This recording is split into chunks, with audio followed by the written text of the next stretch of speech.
So we all have that hero we kind of basically looked up to as a kid, like maybe it was the one who could basically like swing through New York or I don't know, fucking felt like they were basically like the smartest person in the fucking room or whatever the case may be.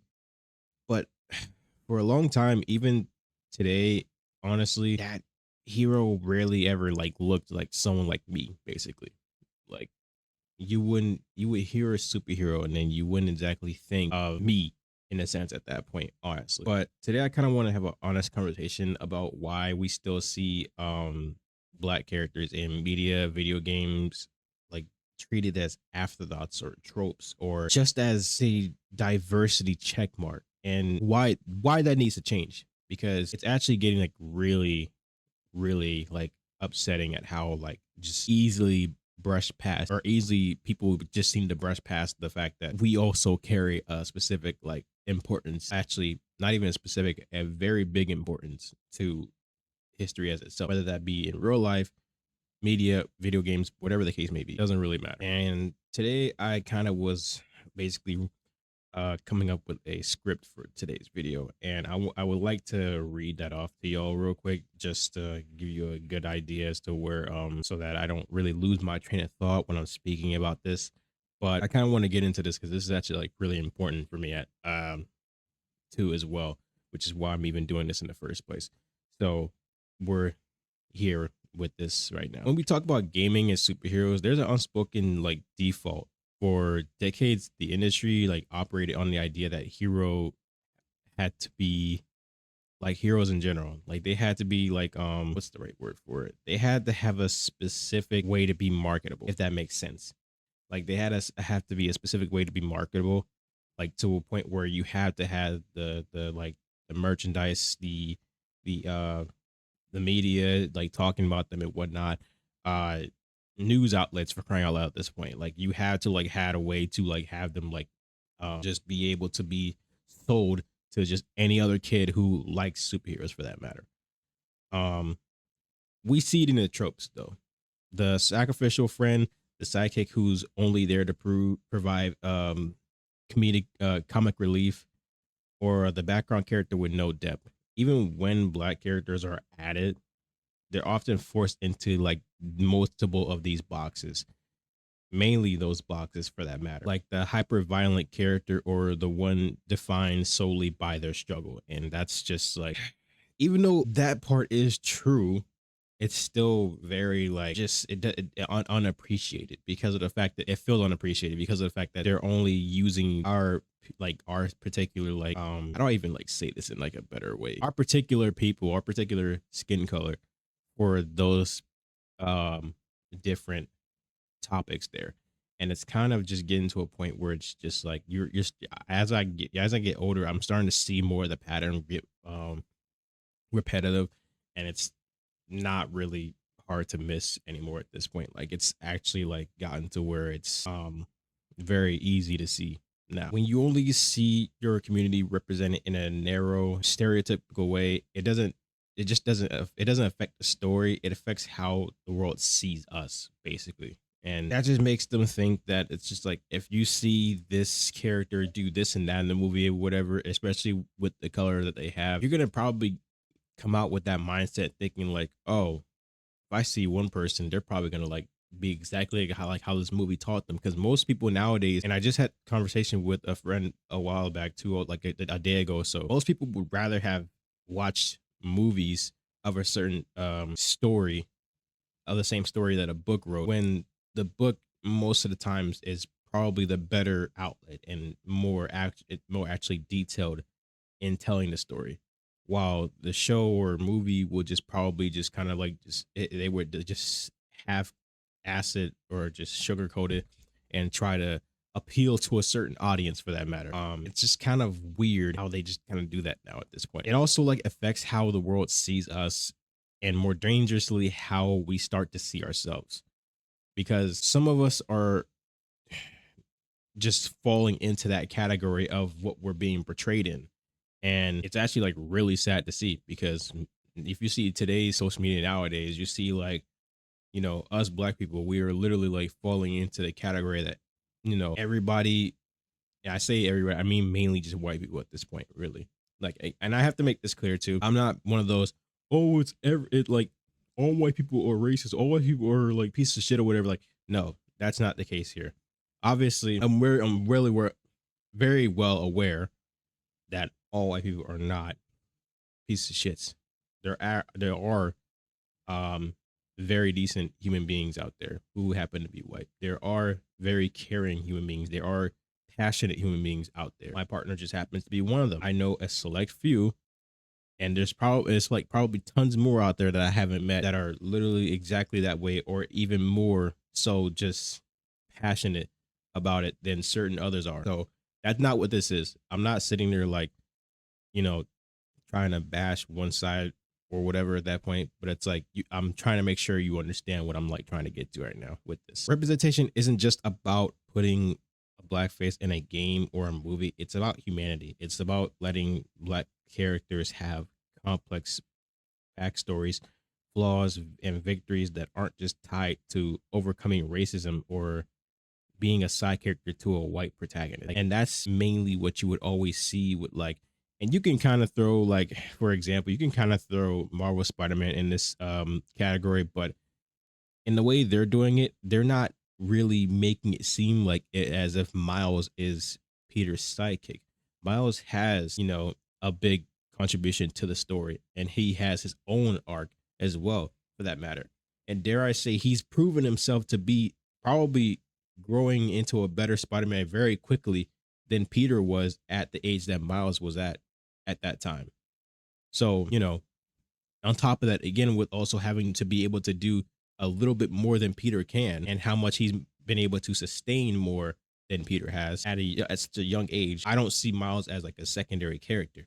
I see him as just as important as the main character, what the game is technically supposed to be about, which is just Spider-Man. And technically it is, because you have two Spider-Man. They're both Spider-Man. So the game is literally telling you what the game is about right there. It is Spider-Man. It's not very like hard to, wrap around your head with that. But think about the difference between a character who is a black hero and a hero who just happens to be black. We deserve the full spectrum of storytelling, from the sci-fi epic to the nuanced drama. And as a gamer, I've seen much more impactful a story becomes when it's authentic, when it's real, when it feels actually real and something you can relate to. So we need more developers and writers who don't just treat black culture as a skin to be swapped onto a character, but as a rich, diverse foundation for storytelling that makes the whole medium better. And thankfully, there are a few out there who, obviously understand that and, have been trying to push for that too as well.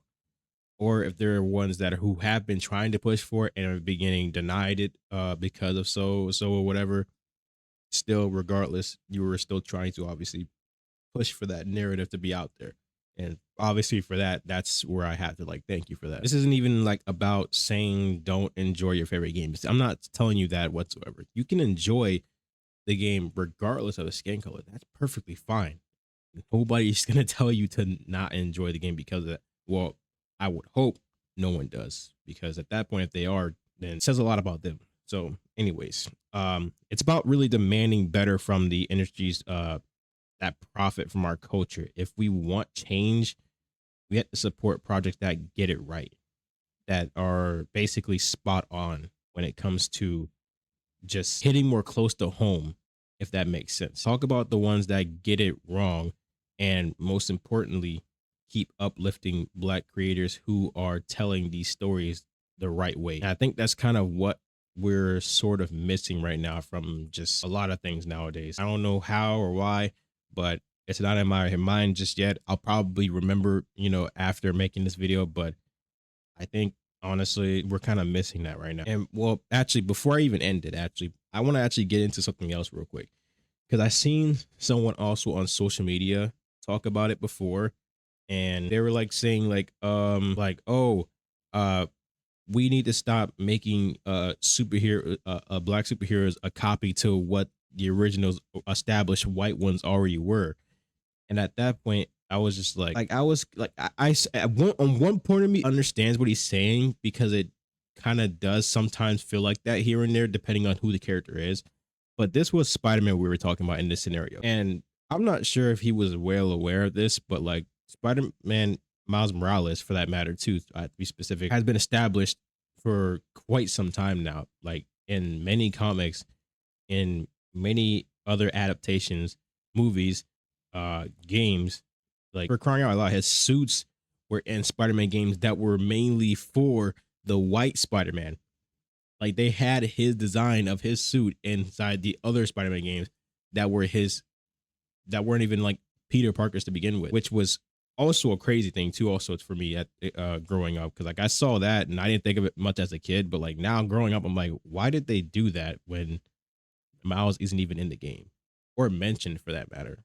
It just felt weird. And I guess his point he was trying to get to because he was saying that there was like no original black superheroes, and I was just like thinking to myself, I'm like, okay, that doesn't really make sense to me. And he was saying there was no like original black superheroes.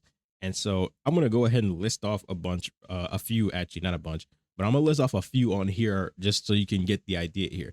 So Black Panther, Luke Cage, Storm, John Stewart. And technically John Stewart isn't even like and if before you even go and say, oh, he's just a copy of the white Green Lantern, like no, he's literally a part of the Green Lantern Corps.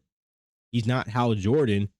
He's John fucking Stewart. Like y'all like forgot that the Green Lantern Corps is filled with a bunch of people from different like places too. It's not just one particular guy who's white who just happens to be the entire fucking Corps. No, it's multiple lanterns. There's a reason why it's called the Corps. Richard Hawkins, if you know who that is Static Shock. Augustus Freeman the Fourth, who also is Icon. Curtis Metcalf, Hardware, Spider-Man, Miles Morales. We just talked about that. Another Green Lantern, I can't pronounce the name quite well, but Sojourner Joe Mullen. I think that's how you say that. If I'm saying that wrong, then obviously correct me in the comments below. But like I've heard of him before, but like I never like really got into it because I didn't really they were never really talked enough about in my vicinity for me to like really go like, oh, so this superhero exists. Because now I'm just like, because I think it was like a year ago I heard this name before, and I was like, it's a Green Lantern Corps member. Like, why have I not heard of them? Obviously, I know why now, but still. But yeah, that's just a few I can name right then and there after just doing some more research on who else it might be. Because obviously, I can remember some, but like there's also like another few in the back of my head that I honestly can't remember because I have to like just go back and kind of just look it up. But even then, that's still good for me to honestly refresh my brain on it. Because again, a lot of people didn't really know shit about Static Shock or didn't even know he existed. A lot of people didn't like John Stewart back then. Now people want him to have his own like thing all of a sudden. People still to this very day say Miles Morales isn't Spider-Man. It's still crazy to me. Anyways, though, I want to hear from you guys in the comments though. Which characters do you actually think did it right personally? Who are you tired of seeing represented poorly? Let's just keep the conversation going, you know? Make sure, obviously, of course, the conversation stays civil because we don't want to just go out of our way to insult the person we're talking to, for that matter, whoever that may be. So yeah, please don't argue in the comments. that's literally all I can ask for that. But yeah, thanks for listening to this, taking the time to listen to this video, and watching me go over this kind of topic.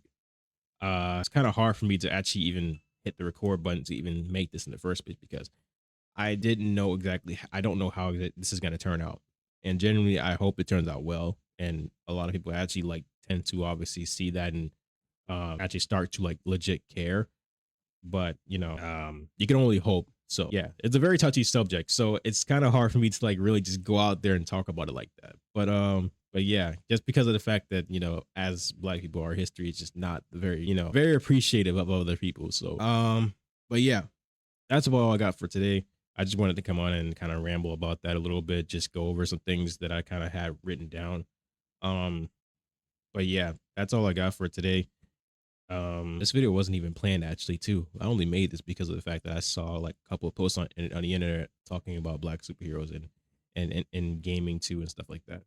So that's crazy how this came about. But yeah, when you were Takami Castro, and yes, that's also how you pronounce it, is Takami, is not Takami or any other way people have probably been pronouncing it, because I've noticed people have been pronouncing it, and it makes me cringe when I hear them pronounce it wrong.